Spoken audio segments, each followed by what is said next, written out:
Would you describe yourself as an illustrator or as an artist? I think those are two overlapping categories. I'm an artist and an illustrator in the way that one might be an artist and a ceramic artist or an artist and a sculptor or something like that. So it's a department of being an artist. When did you decide to become an illustrator?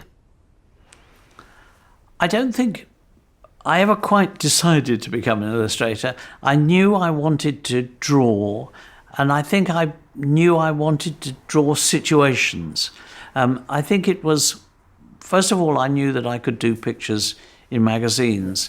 And it was, I suppose, when I was about 20-something, 23, 24, when I was finding my own way of drawing, I also wanted to get a book to myself so that I could have not only do the drawings, but tell the whole story and design the book that in the way that I wanted to. And when did you realise that it was going to work out for you as a career? When I was 20-something, a bit older than that, when I'd left university and art school, I thought I managed to get a book published in 1960 and written by John Yeoman, who's a friend, and he didn't know how to write a book and I didn't know how to illustrate it, but we got it published, and I thought, well, I'll try and keep on with this until I'm 30, and if it's not working out, then I'll go back to teaching. And I got to 30, but past 30, I didn't notice. If a young person who was interested in becoming an illustrator, aged 18, say, asked you for any advice you could give them, what would you say? They do ask me, actually. It's very touching. They still come and say, some of them say, I'm doing it because of you, but also they ask that question. And I mean, I really don't know the answer, but it must be something about drawing and doing a lot of drawing and a lot of different kinds of drawing, because then you become completely familiar with the activity. And in a sense, that's the most important thing.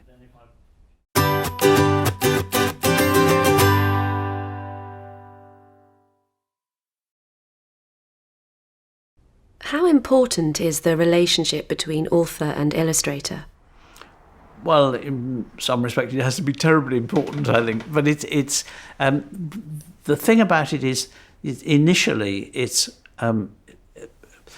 collaboration. Very often isn't what people think it is. You don't spend a lot of time talking about, shall we do this, shall we do that? I never want to do that. Essentially, the collaboration, the relationship, is with the text to begin with the book to begin with, and you have to read that first, and you have to keep collaborating with. Those are the messages from the writer. That is the thing that you're dealing with. You may want to talk to the writer as well, but if you can establish the relationship with the words, that's the important thing. Are there any authors to whom you did talk a lot? With Roald Dahl, I think our view of things in many respects is very, very different. And I think we did talk a lot and we needed to talk. But it was on the basis of what he'd written initially, so that the way of going about it, which we established after a while, was that I would draw some pictures of what I thought the characters looked like and the moments that I thought would be useful to draw and interesting to draw. Then I would go and talk to him about it. And he would say, could you do this and could you do that? We need to see more tortoises, something like that. But we talked quite a lot. Again, some of it was about the technicalities of the book, getting it to work better, I think. But I think to get into the mood of the book, which is a terribly important thing, is something you have to do on your own, really, I think. The author can't tell you that, I don't think. I can imagine that an author might ask an illustrator to redraw something. Does it ever work the other way round, that the illustrator asks the author to change things? It can do, yes. Actually, Roald volunteered to alter things. I didn't ask him to. I mean, in the case of the BFG, which we spent a long time working on, the BFG had a different costume to begin with. He had a long leather apron and long boots and that sort of thing. Of course, if you say an apron, when the character is introduced, you say he was wearing an apron. You don't talk about it after that, probably. But I have to draw it in every wretched picture that there is in the book. So he's, after a bit, this apron's getting in the way, isn't it? Because the chap has to, the giant has to run and has to leap in the air and so on and so on. So we went back and talked about what he would wear that would keep his character the same, but and that also what came out of that. We couldn't decide what to put on his feet, and I went home, and a day or two later arrived this strange brown paper parcel, which was one of Roald's own Norwegian sandals, and of course it solved the problem as far as what he wears is concerned. But in a funny way, it also told you how near he was to his creation.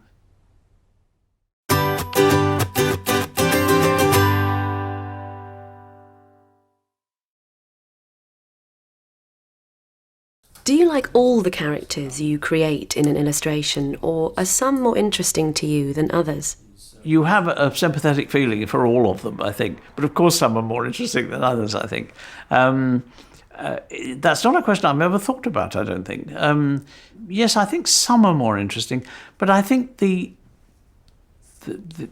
essence of that question, I'm not sure if I've got this right, is that you have to be able to, whether they're nice or not, or interesting or not, you have to be able to identify with them, so that you imagine, in some sense, as you're drawing, that you are them. And that's much more important than whether you're interested in them or like them. So you're not thinking of the children who are going to be reading the books? What I'm interested in about children is children, and about children in books.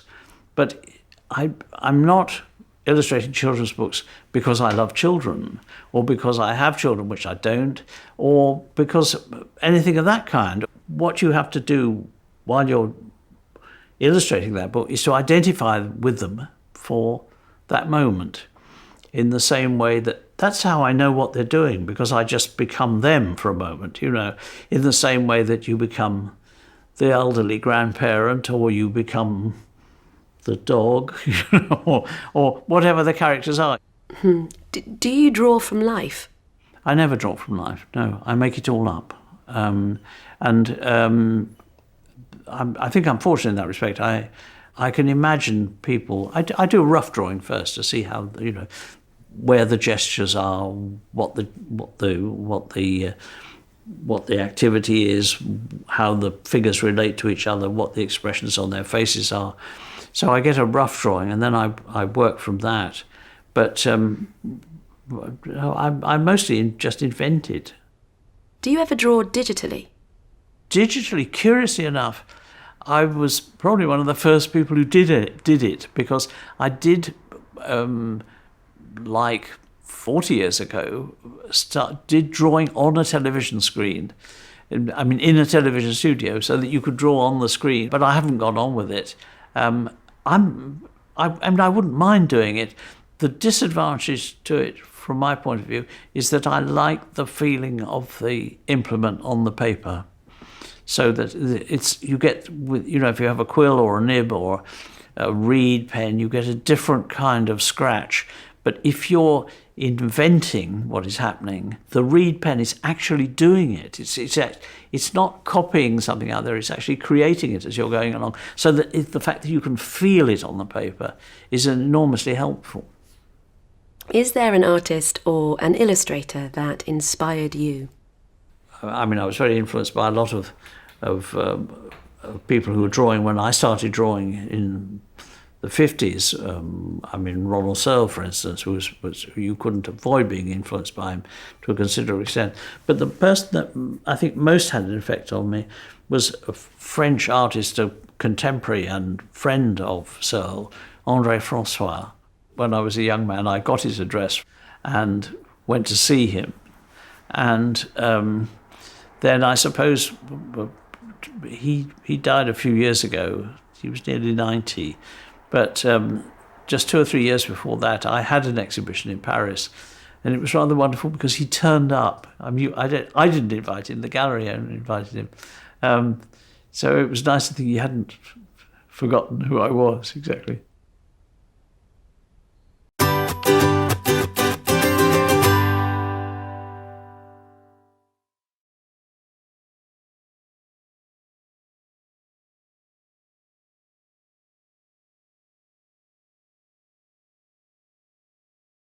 But we got it published, and I thought, well, I'll try and keep on with this until I'm 30.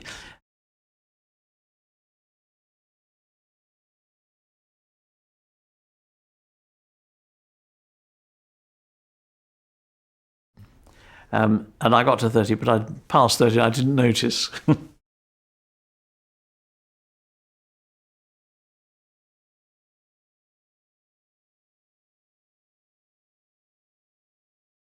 But we talked quite a lot. Again, some of it was about the technicalities of the book, getting it to work better.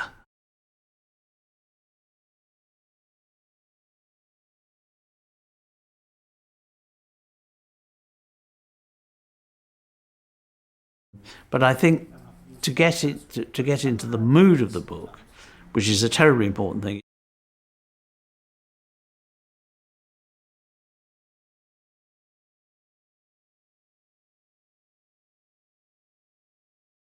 So after a bit, this apron's getting in the way, isn't it?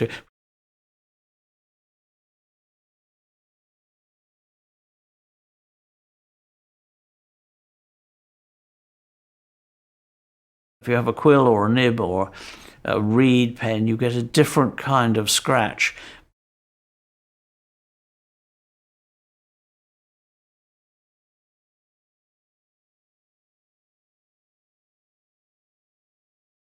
When I was a young man, I got his address and went to see him.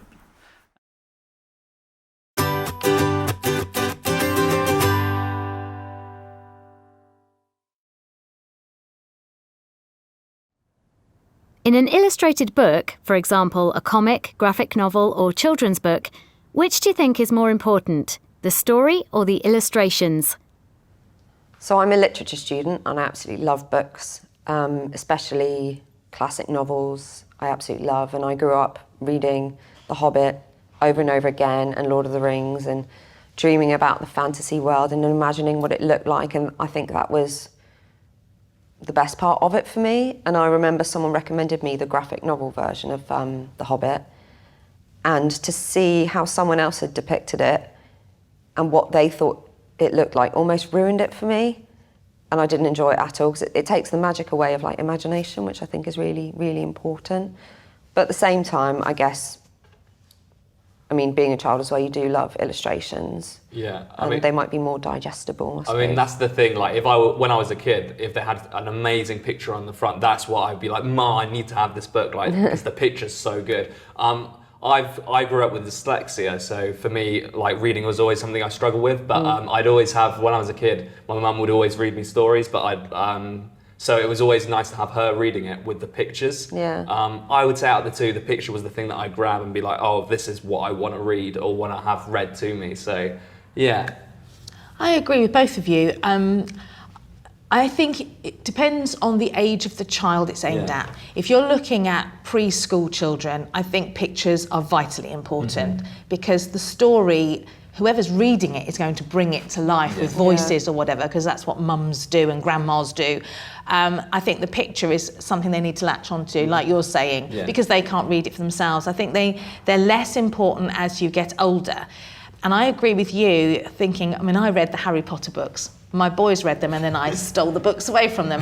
And the images that were in my mind when I was reading it were wonderful, and I'm so glad they weren't thrust upon me. But so much so that when the films came, say it's like the film. but when the films came out, that's what was in my head. So now I think it must have been so well written that everyone sees the same world, and that's quite an exciting thing, I think. Yeah.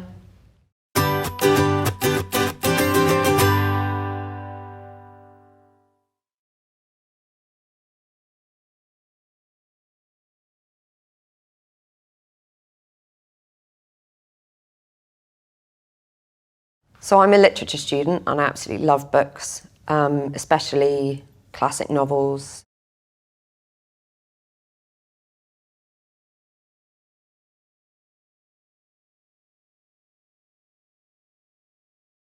I absolutely love, and I grew up reading The Hobbit over and over again.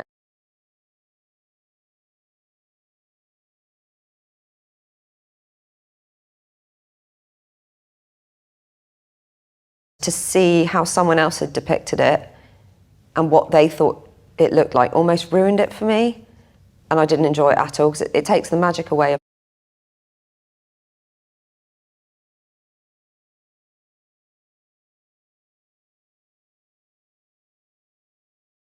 it takes the magic away of like imagination, which I think is really, really important.